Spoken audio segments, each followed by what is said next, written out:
ગયા વર્ષે આખું વર્ષ આપણે ઓનલાઈન લેક્ચરથી અભ્યાસ કર્યો। આ વર્ષે પણ હજી થોડી પરિસ્થિતિ કોરોનાની લાગે છે, તો આ વર્ષે પણ હમણાં થોડો સમય આપણે ઓનલાઈન શિક્ષણ શરૂ રાખવાનું છે। તો આજે આપણે 8મા ધોરણનું ઇંગ્લિશ સ્ટાન્ડર્ડ 8 ઇંગ્લિશ એનો યુનિટ 1 ટેક્સ્ટ બુકમાં જે આપેલું છે તે યુનિટ 1ની આજે આપણે ચર્ચા કરીશું। આજે આપણે એનો પહેલો લેક્ચર લઈશું। એ પહેલાં મારે તમને કેટલીક સૂચનાઓ આપવી છે। ગયા વર્ષે આખું વર્ષ તમે ઘરે રહીને ભણ્યા।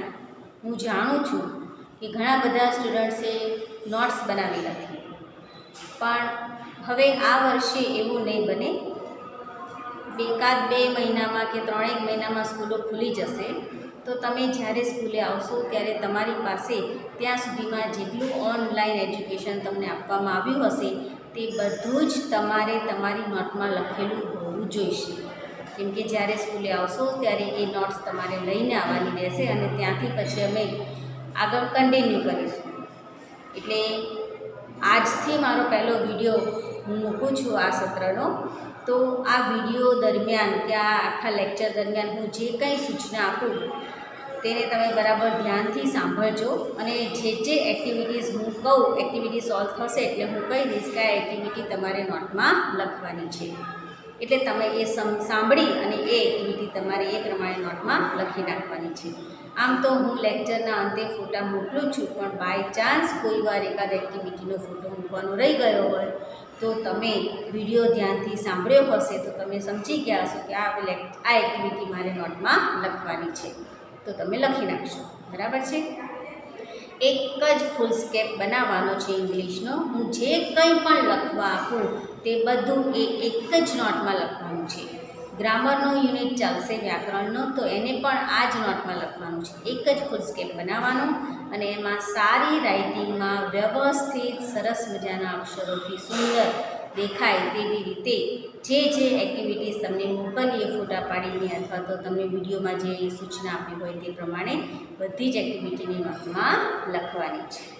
તો અહીંયા મારી બધી સૂચનાઓ પૂરી થઈ। તો હવેથી આપણે ઓનલાઈન શિક્ષણમાં આજે પહેલા યુનિટનો પહેલો પાઠ ક્યુ ફોર ક્વેશ્ચન એની આપણે ચર્ચા કરીશું। સૌથી પહેલાં પાઠનું નામ સમજી લઈએ। ક્યુ ફોર ક્વેશ્ચન એટલે શું?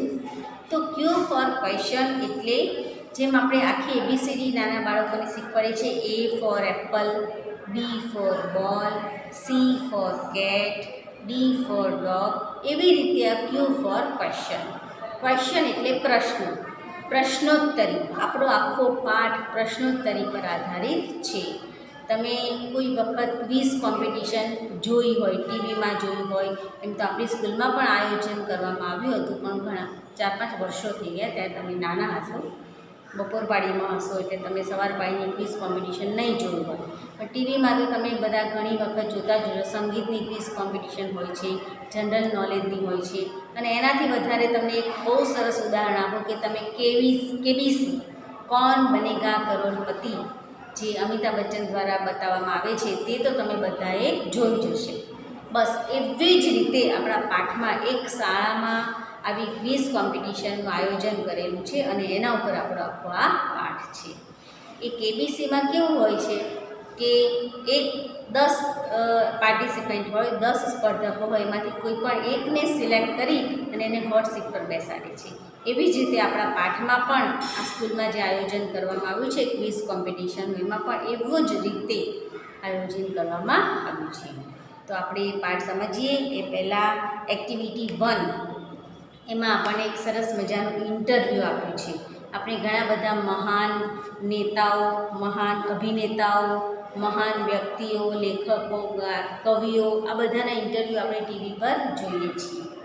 એવી જ રીતે તો એ ઇન્ટરવ્યૂ અહીંયા આપણી ચોપડીમાં પણ એક ઇન્ટરવ્યૂ આપેલું છે, અને એ કોનું છે? તો સુનિતા વિલિયમ્સ। મિત્રો, તમે બધા સુનિતા વિલિયમ્સને તો જાણો જ છો, જોયા છે ને એમને સુનિતા વિલિયમ્સ કેવા છે? તો આ સ્ક્રીન ઉપર તમને જે દેખાય છે તે સુનિતા વિલિયમ્સ છે। એ એક આપણા ભારતના એક એસ્ટ્રોનટ છે. એસ્ટ્રોનટ એટલે અવકાશયાત્રી. અવકાશયાત્રી એટલે કે જે અવકાશમાં યાત્રા કરીને પાછા ફરેલા છે તે વ્યક્તિ. બરાબર. તો આ સુનિતા વિલિયમ્સનું અહીંયા આપણે એક ઇન્ટરવ્યૂ આપેલું છે, પણ આ ઇન્ટરવ્યૂ સાચું નથી, કાલ્પનિક છે. કાલ્પનિક એટલે ઇમેજિનરી છે. આપણે કલ્પના કરવાની છે કે સુનિતા વિલિયમ્સ આપણી સામે બેઠા હોય તો આપણે એને કેવા પ્રશ્નો પૂછીએ અને આપણને કેવા જવાબ આપે. બરાબર. તો અહીં એક્ટિવિટી 1 એમાં એક સરસ મજાનું ઇન્ટરવ્યૂ આપ્યું છે, તેને આપણે સમજીએ. તમે બધા સ્ક્રીન ઉપર પણ જોઈ શકો છો. આપણે આખું ઇન્ટરવ્યૂ જો તમે મારી સાથે ક્લાસમાં હોત તો હું તમને ડ્રામેટાઇઝ કરાવત, નાટકના રૂપમાં કરાવત, પરંતુ અત્યારે તમે ઘરે છો તો હું તમને આ ઇન્ટરવ્યૂ ચિત્રો સાથે બતાવીશ, તો તમે તમારી સ્ક્રીન ઉપર વ્યવસ્થિત રીતે જોઈ શકશો અને ધ્યાનથી સમજી શકશો. Activity 1. Here is an imaginary interview. Imaginary એટલે કાલ્પનિક. હમણાં મેં તમને કીધું એ પ્રમાણે. ઇમેજિનરી ઇન્ટરવ્યૂ વિથ આ ફેમસ એસ્ટ્રોનટ સુનિતા વિલિયમ્સ. અહીંયા સુનિતા વિલિયમ્સનું એક કાલ્પનિક ઇન્ટરવ્યૂ, પ્રશ્નોત્તરી પ્રખ્યાત અવકાશયાત્રી સુનિતા વિલિયમ્સનું અહીંયા એક કાલ્પનિક ઇન્ટરવ્યૂ આપવામાં આવ્યું છે. Listen to your teacher. તમારા શિક્ષકને તમે ધ્યાનથી સાંભળો. Read it. તેને વાંચો. Work in pairs. જોડીમાં કામ કરો. And dramatise it. ડ્રામેટાઇઝ એટલે નાટકીયકરણ કરવું અને એનું નાટકમાં રૂપાંતર કરવું. હવે આપણે ચિત્ર દ્વારા જોઈશું કે કેવી રીતે ઇન્ટરવ્યુઅર પ્રશ્ન પૂછે છે અને કેવી રીતે સુનિતા વિલિયમ્સ એના જવાબ આપે છે. Interviewer says, hello miss Sunita Williams, welcome to our program. Interviewer કહે છે, હેલો મિસ સુનિતા વિલિયમ્સ, અમારા કાર્યક્રમમાં, પ્રોગ્રામ એટલે કાર્યક્રમ, અમારા કાર્યક્રમમાં તમારું સ્વાગત છે. સુનિતા વિલિયમ્સ સેઝ, સામે જવાબ આપે છે, hello, nice meeting you. Hello, તમને મળીને આનંદ થયો. ઇન્ટરવ્યુઅર સેઝ, આગળનો પ્રશ્ન પૂછતા કહે છે, વેર ડુ યુ વર્ક. એને પ્રશ્ન પૂછે છે કે ભઈ તમે ક્યાં કામ કરો છો. Sunita Williams says, at NASA as a flight engineer. Sunita Williams એનો જવાબ આપતા કહે છે, નાસામાં એક ઉડ્ડયન, ફ્લાઇટ એટલે ઉડ્ડયન, ઇજનેર તરીકે, એન્જિનિયર એટલે ઇજનેર. સુનિતા વિલિયમ્સ જવાબ આપે છે, નાસામાં એક ફ્લાઇટ ઇજનેર તરીકે, એક ઉડ્ડયનના ઇજનેર તરીકે. ઇન્ટરવ્યુઅર આગળનો પ્રશ્ન પૂછે છે, વેર યુ બોર્ન. તમારો જન્મ ક્યાં થયો હતો. બોર્ન એટલે જન્મ થયો. Sunita Williams says, Ohio. આ એના ગામનું નામ છે જ્યાં એનો જન્મ થયો હતો. સુનિતા વિલિયમ્સ જવાબ આપે છે, Ohio. Interviewer says, what is your date of birth. Interviewer એને પ્રશ્ન પૂછે છે, તમારી જન્મ તારીખ શું છે. સુનિતા વિલિયમ્સ જવાબ આપતા કહે છે, 19th સપ્ટેમ્બર 1965. 19 જવાબ આપતા કહે છે કે 19મી સપ્ટેમ્બર 1965. હવે ઇન્ટરવ્યુઅર એને આગળનો પ્રશ્ન પૂછે છે, where did you get your graduation from.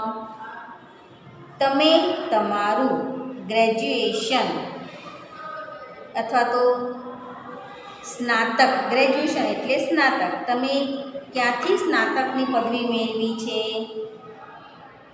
Sunita Williams says, I did my graduation from Florida Institute of Technology. Sunita Williams એનો જવાબ આપતા કહે છે કે મેં ફ્લોરિડા ઇન્સ્ટિટ્યૂટ ઓફ ટેકનોલોજી, આ યુનિવર્સિટીનું નામ છે, એમાંથી મેં સ્નાતકની પદવી મેળવી છે, એમાંથી મેં ગ્રેજ્યુએશન કર્યું છે. ઇન્ટરવ્યુઅર આગળનો પ્રશ્ન પૂછતા કહે છે, which special items did you take with you in space the first time. Interviewer પ્રશ્ન પૂછે છે કે ભાઈ વિચ સ્પેશિયલ આઇટમ્સ, કઈ મહત્ત્વની વસ્તુ did you take with you, તમારી સાથે લઈ ગયા હતા, ક્યાં, in space the first time, જ્યારે પહેલી વાર તમે સ્પેસમાં ગયા, અવકાશમાં ગયા, ત્યારે કઈ ખાસ વસ્તુઓ તમે તમારી સાથે લઈ ગયા હતા. તો સુનિતા વિલિયમ્સ એનો મસ્ત જવાબ આપે છે કે the Bhagavad Gita, a small idol of Ganesha and a letter written in Hindi by my father. સરસ જવાબ આપતા કહે છે કે ભગવદ્ ગીતા, પછી આઇડલ ઓફ ગણેશા એટલે ગણેશની એક મૂર્તિ, નાની મૂર્તિ, એન્ડ અ લેટર એક પત્ર, રિટન ઇન હિન્દી જે હિન્દી ભાષામાં લખાયેલો હતો, બાય માય ફાધર મારા પિતાએ લખેલો હિન્દી ભાષાનો એક પત્ર. આટલી વસ્તુ એની સાથે પહેલી વાર જ્યારે સ્પેસમાં ગયા ત્યારે લઈ ગયા હતા. ઇન્ટરવ્યુઅર આગળનો પ્રશ્ન પૂછે છે, who inspired you in your life and work. Inspire કરવું એટલે પ્રેરિત કરવું, પ્રેરણા આપવી. તમારા જીવનમાં તમને કામમાં અને તમારા જીવનમાં તમને કોણે પ્રેરણા આપી? સુનિતા વિલિયમ્સ કહે છે મહાત્મા ગાંધી. સુનિતા વિલિયમ્સ જવાબ આપતા કહે છે કે મહાત્મા ગાંધી. મહાત્મા ગાંધીના જીવન ચરિત્રો વાંચી અને સુનિતા વિલિયમ્સે એમાંથી પ્રેરણા મેળવી છે. હવે ઇન્ટરવ્યુઅર છેલ્લો પ્રશ્ન પૂછતા કહે છે, what is your country of origin. તમારું મૂળ વતન, ઓરિજિન એટલે મૂળ, તમારું મૂળ વતન કયું છે? એટલે સુનિતા વિલિયમ્સ જવાબ આપે છે ઇન્ડિયા. શું કહે છે કે મારું મૂળ વતન ભારત છે. In fact my father Deepak Pandya is from Gujarat. એ કહે છે આગળ કે હકીકતમાં તો મારા પિતાશ્રી જે દીપક પંડ્યા એ ગુજરાતના જ વતની છે. તો અહીંયા સરસ મજાનું આપણે સુનિતા વિલિયમ્સનું ઇન્ટરવ્યૂ જોયું, કેવી રીતે ઇન્ટરવ્યુઅર પ્રશ્ન પૂછે છે અને કેટલું સરળતાથી સુનિતા વિલિયમ્સ એના જવાબ આપે છે. હવે ત્યારબાદ એક્ટિવિટી 2A, એમાં આપણને કેટલાક ઓપ્શન સિલેક્ટ કરવાની એક્ટિવિટી આપી છે, તો એ આપણે જોઈ લઈએ. એક્ટિવિટી 2A એમાં આપણને કીધું છે કે રીડ ધ સેન્ટેન્સીસ કેરફુલી. નીચે વાક્ય આપેલું છે તેને આપણે કેરફુલી વાંચવાનું છે, કાળજીપૂર્વક વાંચવાનું છે. અને પછી રીડ ધ ક્વેશ્ચન્સ, અને એની નીચે 3 પ્રશ્નો આપેલા છે એને પણ વાંચવાના છે. And mark right for all the questions that are answered in the statements. અને એ બધા જ પ્રશ્નોને આપણે ખરું ટીક કરવાનું છે કે જેનો જવાબ આપણને ઉપરના વાક્યમાંથી મળી જાય છે. WHના પ્રશ્નો તો તમે 7મા ધોરણમાં પણ શીખ્યા હશો. મેં તમને વિડીયોમાં, ગ્રામરના વિડીયોમાં WHના પ્રશ્નો બનાવતા શીખવાડ્યા છે. તમે જો એ ધ્યાનથી એ વખતે શીખ્યા હશો તો અત્યારે તમને કામ લાગશે. એના એ જ પ્રશ્નો, એવા જ પ્રશ્નો અત્યારે આપણે 8મામાં પણ આવશે. જો તમે ત્યારે શીખી ગયા હશો તો અત્યારે તમને અંગ્રેજી ગ્રામર ખૂબ જ સહેલું લાગશે. બરાબર. હવે આમાં જુઓ, પહેલું વાક્ય આપણને આપેલું છે, Sunita Williams stayed in space for 36 days. એક વાક્ય આપ્યું છે કે ભાઈ સુનિતા વિલિયમ્સ સ્ટેડ એટલે રોકાયા, અવકાશમાં 36 દિવસ રોકાયા. આ એક માહિતી છે. હવે એ માહિતીને આધારે નીચે 3 પ્રશ્નો આપેલા છે. ત્રણેય પ્રશ્નો આપણે વાંચવાના, એને સમજવાના અને જો એનો જવાબ આપણને આ વાક્યમાંથી મળતો હોય તો આપણે ત્રણેય પ્રશ્નોને ટીક કરીશું. બરાબર છે? તો જુઓ, પહેલો પ્રશ્ન છે, વેર ડીડ શી સ્ટે? તેણી ક્યાં રોકાઈ હતી? તો એનો જવાબ આપણને વાક્યમાંથી મળે છે કે બે અવકાશમાં રોકાઈ હતી. તો એને આપણે ટીક કરી દઈશું. બીજો પ્રશ્ન છે, હુ સ્ટેડ ઇન સ્પેસ? અવકાશમાં કોણ રોકાયું હતું? તો એનો જવાબ પણ આપણને વાક્યમાંથી મળે છે, સ્ટેટમેન્ટમાંથી, કે ભાઈ સુનિતા વિલિયમ્સ રોકાયા હતા. તો એને પણ આપણે ટીક કરી દઈશું. ત્યારબાદ ત્રીજો પ્રશ્ન છે, for how many days did she stay in space? તેણી હાઉ મેની ડેઝ એટલે કેટલા દિવસો સુધી અવકાશમાં રોકાયા હતા? તો એનો પણ આપણને જવાબ સ્ટેટમેન્ટમાંથી મળે છે. તો એને પણ આપણે ટીક કરી દઈશું. એટલે પહેલા વાક્યમાં 3 પ્રશ્નોને ટીક કરવાના રહેશે. બીજું સ્ટેટમેન્ટ આપ્યું છે, the theatre was first developed in Greece as a part of religious view. એક તો આમાં ઘણા બધા અઘરા શબ્દો છે. તો ડેવલપ્ડ એટલે વિકાસ કરવામાં આવ્યો છે. અને રિલિજિયસ એટલે ધાર્મિક. અને વ્યૂ એટલે દ્રષ્ટિકોણ. સૌથી પહેલાં ગ્રીસ દેશમાં થિયેટરનું ધાર્મિક દ્રષ્ટિકોણના ભાગરૂપે થિયેટરનો વિકાસ કરવામાં આવ્યો હતો.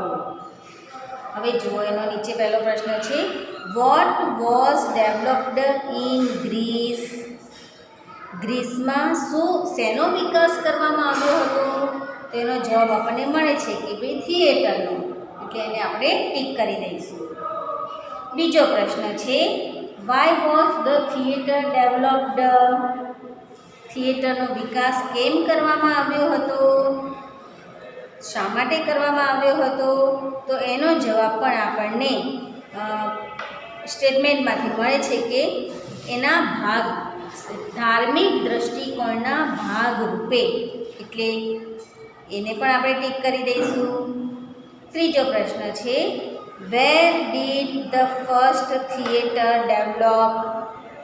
પહેલું જ થિયેટર કઈ જગ્યાએ વિકાસ કરવામાં આવ્યો હતો? તો એનો પણ જવાબ આપણને સ્ટેટમેન્ટમાંથી મળે છે કે ભાઈ ગ્રીસમાંથી. તો એને પણ આપણે ટીક કરી દઈશું.